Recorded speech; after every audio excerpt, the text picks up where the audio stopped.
you. I'm really honored to be here. And I have to say, a little perplexed. I write and illustrate picture books, so I feel like an interloper from the children's book world. But the more I think of it, cookbooks read like novels, the best ones do, and every recipe has a story behind it, and a strong sense of place, longing, need, desire, and my book, Blueberry Cake, has a story as well. My mother grew up in Maine, and her family was in the wild blueberry business. Wild blueberries are smaller and more intensely flavored than most blueberries, and this particular kind of wild blueberry is native to Maine and eastern Canada, and the Native Americans believed that blueberries had magical powers. The berries are so delicate, but the plants are really tough and tenacious, a lot like the people of Maine. They grow, they thrive in poor soil on rocky fields, and they grow, they spread by rhizomes, which are underground runners, so they grow very low to the ground. They're, and the fields are huge. They're between the rugged coast and the tall pine trees. They grow in 2-year cycles, and at the end of that, the fields are burned to get rid of weeds and disease and promote new growth. This is something that we also learned from the Native Americans.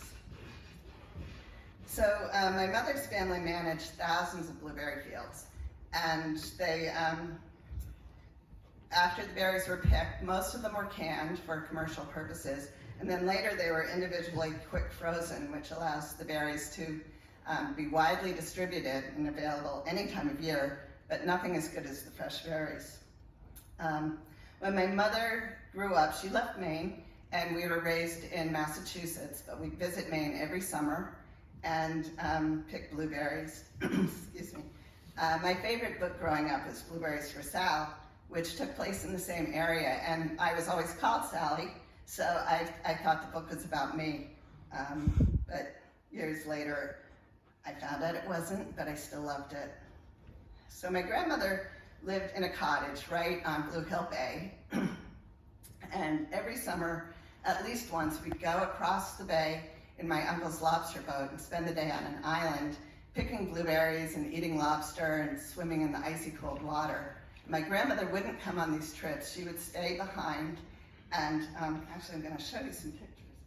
Oh, here we are. That's my grandmother and my grandfather right there, and their business. So my grandmother would wait and she'd watch, and when she saw the boat leave the island, she would put a blueberry cake in the oven, and by the time we got home, we'd walk in the kitchen and just be met with this cloud of warm blueberry airs and nutmeg, and it just smelled so good. And she would cut pieces right out of the oven, put a pat of butter on it, and nothing ever tasted as good as that. A few years ago, my mother became very ill, and my sisters and brother and I took turns taking care of her. And food became so important to her. She had no appetite, but food was a way of sort of connecting with her past and her memories. She would ask us to make things like hot dogs, strawberry soda, cream cheese and olive sandwiches. We never quite got them right. She'd take a bite, set it aside. But one day, when I was taking care of her, she asked me to make blueberry cake. I looked everywhere in her kitchen for the recipe. I couldn't find it. I made it thousands of times myself, but I couldn't remember it. So I called my sisters and my brother.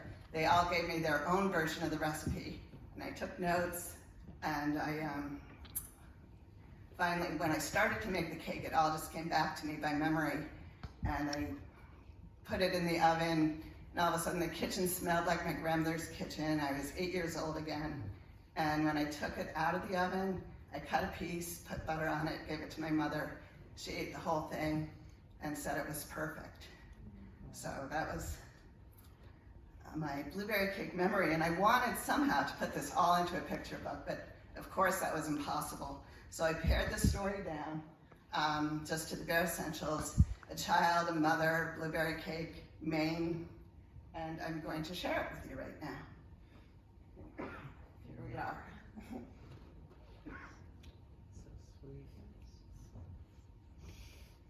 That's my mother's brother, Kermit. and I think you can read it. There's only a few words. Mhm.